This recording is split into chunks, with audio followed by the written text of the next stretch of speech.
So, ladies and gentlemen, we have a very special guest, the very first guest on this podcast. Colin had him on this podcast all the way back in August, and he's fortunate enough to take some time out of his busy schedule to be on here with us. Steelers defensive end, Chris Wormley. Chris, welcome aboard. What's going on, fellas? I mean, it's going. So, let's kind of dive right into all this stuff right now. So, the Steelers in the NFL lost a fantastic lady in Linda Rooney. I'm not too sure if you've met her personally or even the Rooneys due to, COVID and all that stuff. We'll get to all the COVID stuff in a couple minutes, but if you had the opportunity to meet them, kind of explain how it was meeting the Rooneys in such a historic football family.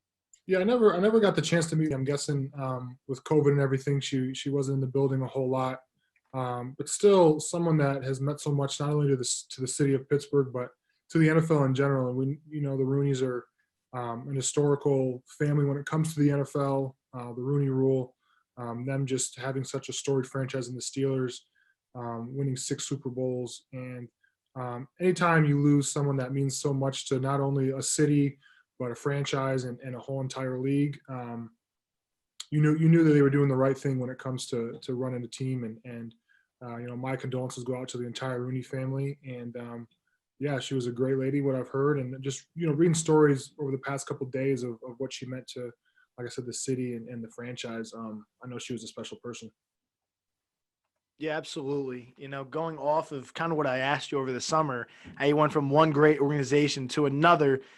Going off the Steelers here, what compared to the Ravens, what differences did you see in the two franchises? Two of the better ones in the league as far as structure-wise and the way they handle their business. What was it like being part of the Steelers this season? Yeah, I've been spoiled my first 4 years, going from the Ravens and now to the Steelers, who are two unbelievable organizations. I guess more so the coaching styles are maybe a little different from Tomlin and Harbaugh, but obviously two great coaches in their own respect. But yeah, like I said, I've just been fortunate enough to be a part of two great organizations, and I can't say enough about both of them and what they've done for my career. So the entire NFL as a whole, they've talked about just the season in general. It's going to be a season that we've never seen before. And as a fan, as someone that's been doing podcasting for the last 2 years, this is honestly a season we've never seen before. But as a player, how was it like kind of compared to previous seasons that you've had in the NFL compared to this one? Yeah, it's been crazy. We didn't have any of the spring workouts that we usually have, for the 5 weeks of workouts and then into OTAs. We didn't have any of that. We didn't have mini camp. And then when we got to camp, it was a shorter, condensed camp even. The first, I think, 10 days were mostly just workouts and trying to get the playbook down, and then slowly ramping up into practice. And to be honest with you, a lot of us didn't believe that the season was going to happen. We saw what happened with baseball and basketball in the NHL, how they were postponed for months. So there was a lot of questioning going on if the season was going to happen or not. And obviously it went through, but it didn't finish without its hiccups. And, there was those two games that kind of were hiccups for us, were the Titans and the Ravens. Yeah, I know you handled it well. And I think it kind of played into a fact of your play time with the Steelers. Do you think that had any factor? I was kind of looking more into having you play a little bit more this season. You played later on a little bit more, had your factor in your hand all in that game against the Browns. Sitting there counting multiple times. I tweeted out, there's my guy with a sack. You had a big impact in that Week 17 game. You think that had anything to do with not playing as much this season, just the fact that they weren't able to see as much coming in a trade from Baltimore in a weird offseason? You think that had anything to do with it? Yeah, I think that maybe had a little bit to do with it, but I think more so than anything were just my injuries this year. I was injured most of camp, had a foot coming in, and then had a shoulder halfway through that kind of, I think, only practiced 3 or 4 times during camp. And I was put on IR with a knee injury, I think Week 7 during the Titans game. So, definitely COVID, not being, as familiar with everything, but I think without a doubt it was just the injuries that kept piling up and kept setting me back, for a couple of weeks at a time. That really limited my ability to kind of showcase what I had. And then obviously when I was in the game, they got to see what I could do and how I can contribute. Absolutely. You did have your fingers in the games that you were involved in for sure. Going on to the rest of the injuries with this roster, it was a very, very rough season for the Steelers. It's kind of a season I talked about early on our show with Will. I thought the Steelers were going to be really, really good this season. The media early on didn't think they were going to be that good. I knew darn well going into this season that they were really good. I was right for the most part on them. They looked great. Defense was fantastic. You think the injuries to Devin Bush, your former Michigan guy, and Bud Dupree, you think, and then Spillane, you at moments, think it had any really effect on this team, going later on in the playoffs and everything? Think that had a factor to do with not getting that push where you guys could have been playing this week? I swore up and down this would be you guys this week. Yeah, and we felt that too, going 11-0 and having the season that we did at the beginning. But like you said, when Devin got hurt, he was our, we call it the green dot. He was receiving all the calls from Coach Butts, and he was really coming into his own, coming from year one to year two. He was a little more comfortable. I could tell his communication was a lot better. So losing him was obviously a big blow, and then losing Bud, who him and TJ on the edge are probably the two best edge rushers when you talk about on a team that there is in the league. So obviously Alex stepped in and played great as a rookie, and Spillane stepped up and played great, and then he got hurt. Then we had some COVID stuff. Zach Banner, who fought his ass off during camp to get the right tackle spot, loses his, tears his ACL first week. Yep. We look at those injuries. It definitely hurt us, but we were still playing pretty well, for those first 11 weeks. To really go off with like injuries too, with the whole COVID situation, the Steelers have had to fight, the COVID outbreak in their own, but also the Ravens had to deal with their own COVID outbreak, and the Titans. But like, how was that like, kind of having your bye go from week 11 all the way to week number 3, I believe it was? Mm-hmm. How was that like, just having your entire schedule just readjusted in just an instant like that? Yeah, we knew that we were going to have to adjust on the fly at some points in the season, but honestly, we didn't think it was going to happen. You always plan for it, but you don't always think it's going to happen to you, and it happened to us twice. Obviously, the first being with the Titans, and having that first bye week. It was a bye week because we didn't have a game, but we were still practicing up until I think Thursday or Friday that week. So it wasn't like we got time off. It's not like we got to go back to our hometowns or just relax in Pittsburgh. We were practicing, preparing for them, and then we didn't play that game, obviously. And then,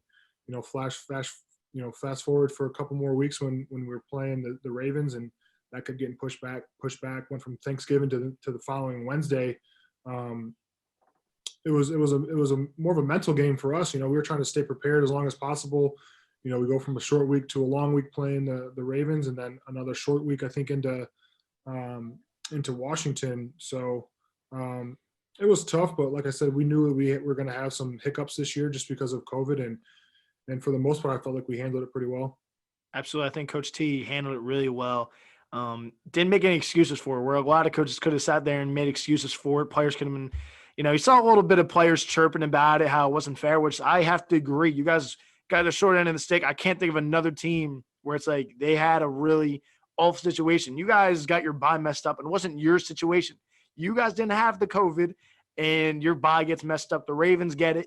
That game gets pushed back multiple times on you guys, where I think they could have played that Tuesday, which would have given you guys another day off going into Washington, where the things started to crumble a little bit, had the mishaps, and the losses started to pile on a little bit there. Then you guys picked it up against the Colts in probably the best half of football. I don't know what your thoughts are on that game. I thought that was the best half of football for the Steelers in that second half against Indy. They dominated Rivers in that second half, and Ben took the shots down the field. Did you see, you think you guys picked your momentum back up after that Colts game?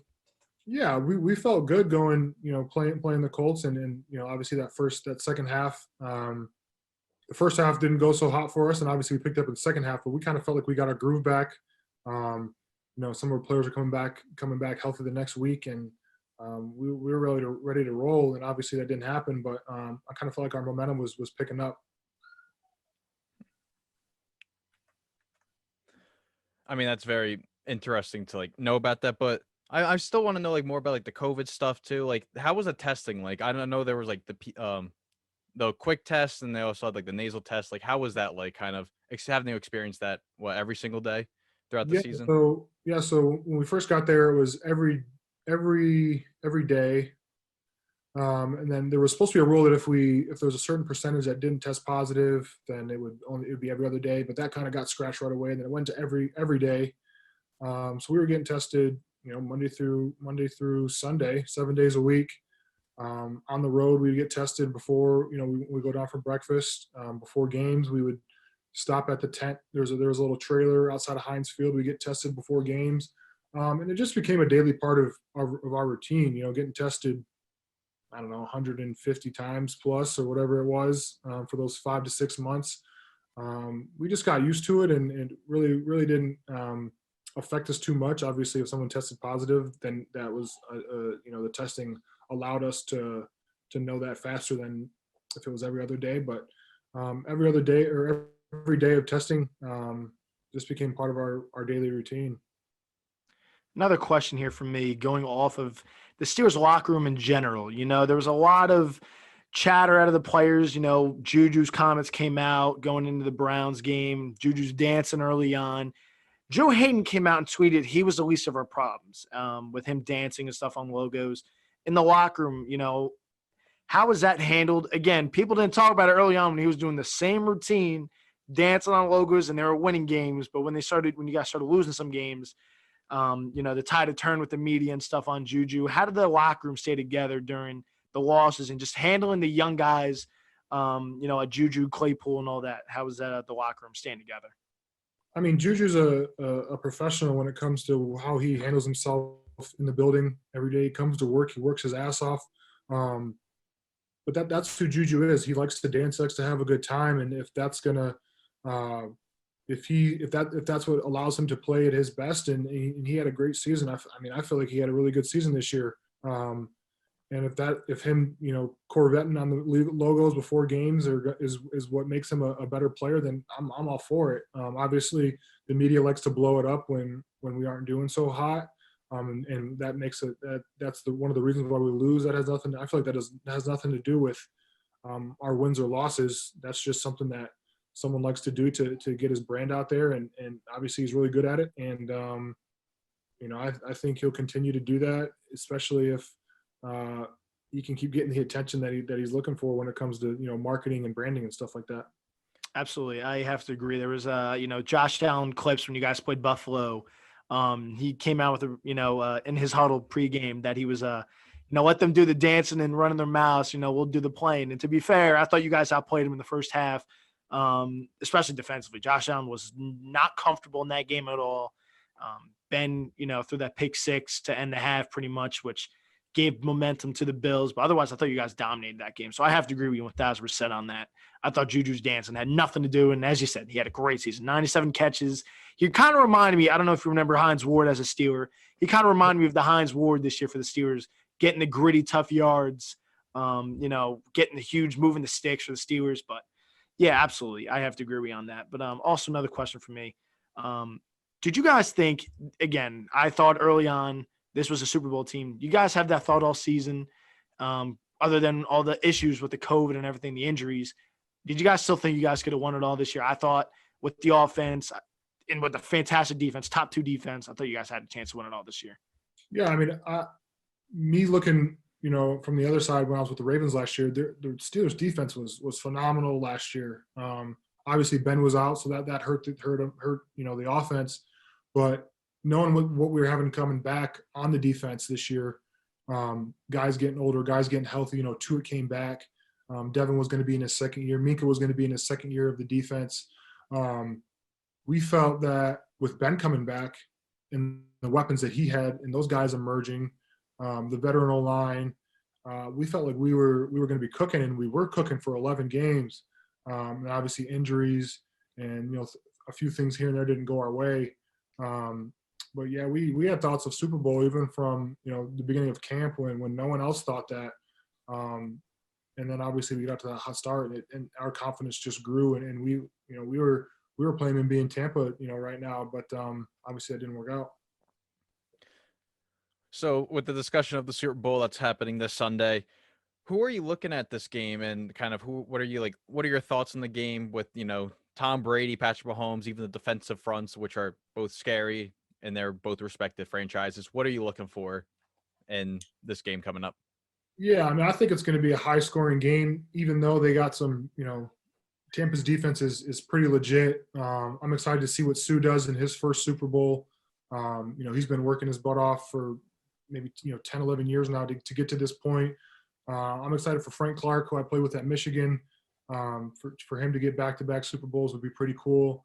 Obviously, Chris Jones is a monster in the middle, and then Brady continuing to break records and to get his 7th ring would be something pretty special. But I think it's going to be interesting. It's kind of like the passing of the torch from Brady to Mahomes. The old GOAT to what's looking like the new GOAT. Kind of like the Jordan Kobe finals we never saw, or the Kobe LeBron finals we never got to see. This is going to be a special game to watch, and I'm excited to sit back and crack open a few beers and watch it. But obviously, I'd want to be there. But Brady Mahomes is a pretty cool storyline. Talking about your future a little bit here, I know your contract is up going in this offseason. Any talks about you going back to Pittsburgh, or are there any discussions there with the Rooneys about you coming back, seeing what you can bring back in your second year? Any talks about your future with the Steelers? Yeah, I had great exit interviews with Tomlin and Kevin Colbert, the GM, and I think there's some mutual interest in me coming back. But I'm looking to be a starter, to be quite honest. And I know obviously Cam and Tuitt are probably the 2 best 5 techniques, the same position I play in the league. But I love the city, I love the organization, and I love playing with those guys. But we'll see what happens in about a month and a half, and I'd have no complaints coming back to Pittsburgh and continue to play. So being traded from a great organization like Baltimore to Pittsburgh, when you got traded, you're like, what kind of like surprised you the most with like, wow, I get to play with like this guy, like TJ Watt, kind of like who'd you like get like surprised to be able to be playing with for like this season? I've said this a couple times, but I grew up a Steeler fan. I'm from Toledo, Ohio, and Big Ben's from Findlay, which is about 45 minutes south of Toledo. So watching him, when I was in 4th grade is when he started playing for the Steelers. So it was pretty cool. Getting to play with him, but getting to play with Devin again. But also Cam Hayward. I've watched Cam since I was in high school when he was at Ohio State, and then watching him as a Steelers fan be as dominant he has been for so long. I was really excited to play with him, and obviously TJ's probably going to be Defensive Player of the Year this year, so getting to play with him, and just mostly the defense. It was a special group this year, and I was just happy to be a part of it. Going off of your talks about Ben being able to play with a guy like Ben that you've watched growing up, what was it like? I know I mentioned when we first talked in August about being able to play with Ben and how it's going to bring a difference to this team, and it was, and you saw it for those 11 straight games. And at the end of the season, what was it like playing with a guy like that? Future Hall of Famer. What was it like? Did you have many conversations with Ben? I know with COVID, I'm not sure how it was in the locker room and stuff. Do you have any discussions with Ben? Yeah, we talked a little bit. I think week 1 of high school back in Ohio, my high school was playing his high school. We were talking back and forth about that a little bit, but he's a true leader. He knows how to command a room. He knows how to get people's attention, especially on the offensive side of the ball. He knows how to get people to do what he wants, and I think that's what makes him a Hall of Famer. I think if he can get another Super Bowl under his belt, that just solidifies it even more so than what his career has already been. But I'm excited to see what he has left in the tank, and I know he wants to come back, and I think him and the Steelers are going to be able to work something out. So I think he has something left to prove, and he wants to go out there and continue to prove it. Well, I'm glad you mentioned that, because I do think, there was a lot of reports with the Antonio Brown situation before you came to Pittsburgh, with him not being a good leader. And, you had reports of him being a good leader. Juju came out, a bunch of other receivers and linemen come out and like, yeah, this is all baloney. I'm glad you came out and said that, because I do believe Ben is a legit leader, and just him in this situation with Antonio Brown has fizzled out.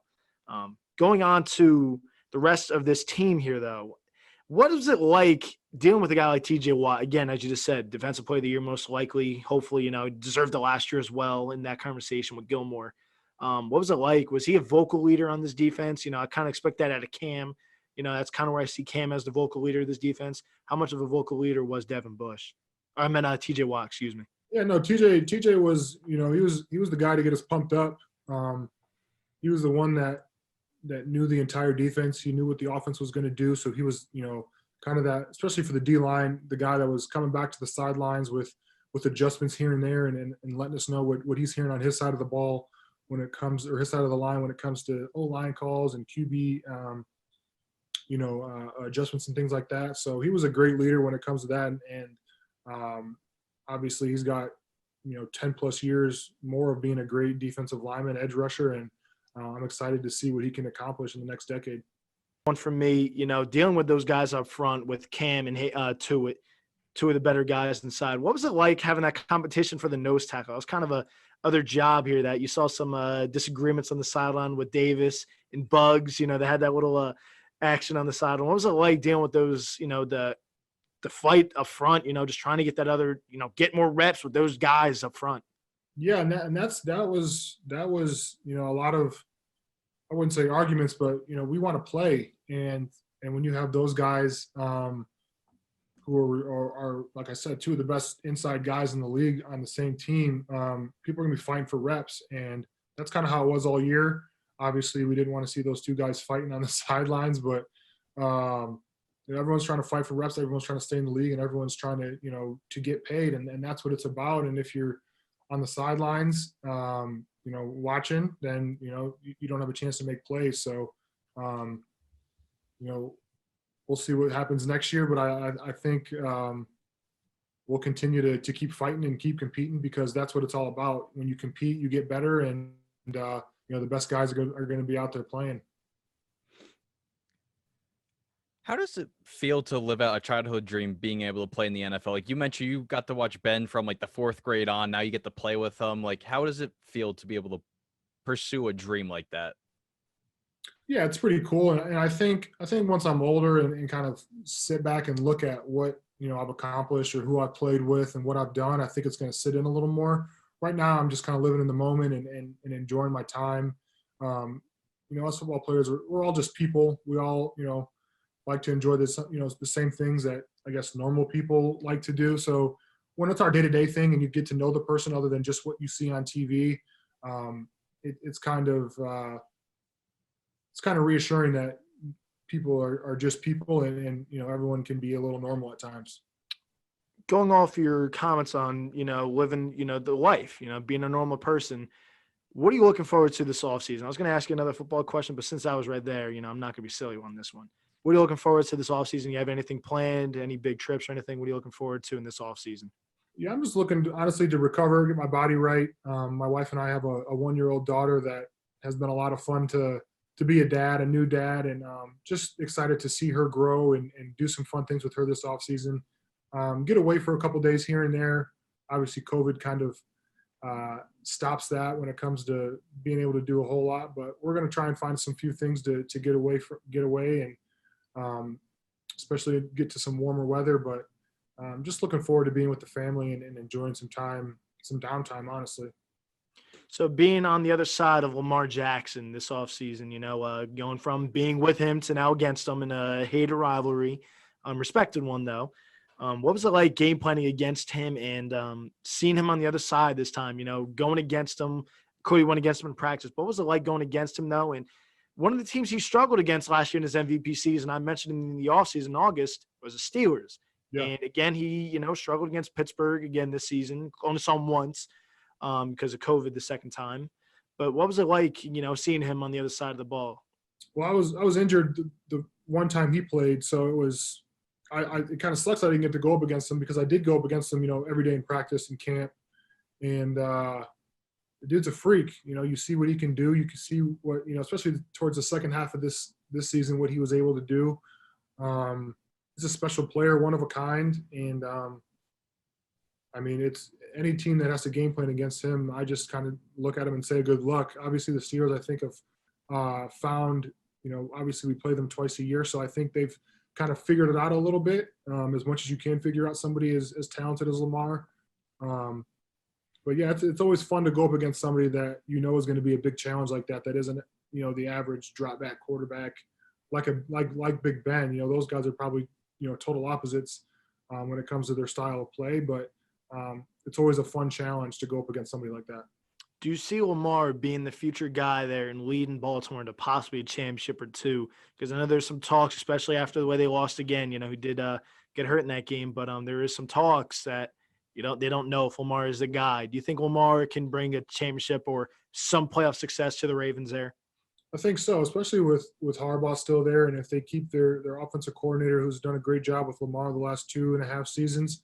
I think they have to get some receivers that can help them out a little bit. And the defense has always been pretty solid.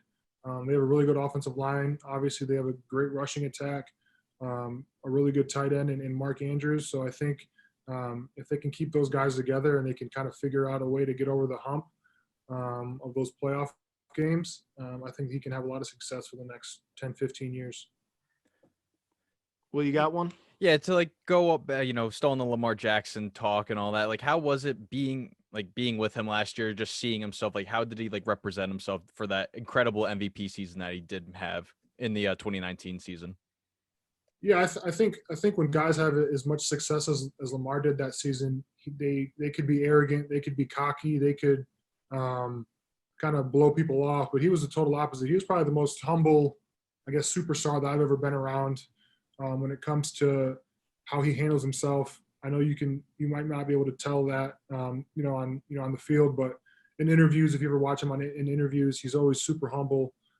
Doesn't like to take a lot of credit, which obviously he's probably the biggest reason for that offensive success. But he's a humble guy, and he loves what he does, and he wants to continue to be successful. And I think, like I said just a little bit ago, they get over that playoff hump, he'll be there for a long time. One more from me here before we get into, unless Will has another one before we get into your Super Bowl picks here. Who was your favorite player to be around, whether it was offensive or defensive? Who was your favorite guy to be around in the locker room this season in Pittsburgh?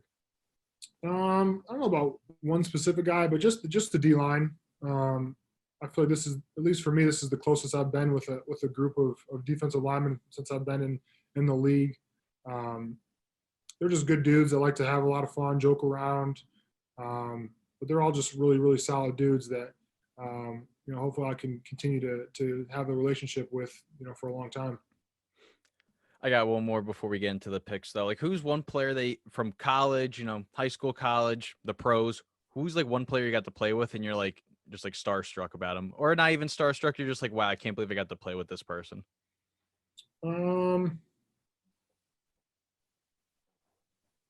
guess the kid in me would say Big Ben, just from watching him win 2 Super Bowls as a kid. He's from my area in Ohio. Just pretty cool that I got to say that I got to play with him. There's pictures of me growing up with a number 7 jersey on. So I wouldn't say I was starstruck, but it was definitely a cool experience to be able to be with him for a season. So going into the big game this week, we mentioned earlier, who do you got? What do you got score-wise? Who do you have winning, especially taking into factor Kansas City's injuries up front? Who do you got in this game? I think I got the Chiefs. It's hard to bet against Tom Brady, but you see what Patrick Mahomes is doing. You see the weapons that he has. I mean, you could throw it deep to Tyreek Hill. You could throw it deep to McCole Hardman. You can, run it with Edwards-Helaire. You can throw it in the middle to Kelsey. And Mahomes is just going to run around and make magic happen. I don't have a score, but I think I saw the over/under was like 56.5. And I'm taking the over on that for sure. If I was a betting man, I'm taking the over on that for sure. I think both teams will score in the 30s, and I hope it's a good game. Like I said, crack open a few beers, but I'm just going to sit back and enjoy this one. I think the Chiefs are going to win. Well, Chris, I want to thank you for taking the time out of your busy schedule coming on here. It absolutely means a lot, and best of luck for your future. No, if it's in Pittsburgh or somewhere else, we hope everything's well and all that kind of good stuff. Thank you again. No, I appreciate it. And thanks for waiting on me. I feel bad for being about a half hour late, but I really appreciate you guys, and look forward to hopefully talking to you guys again soon. Absolutely. Hey, thank you very much. Take care, guys.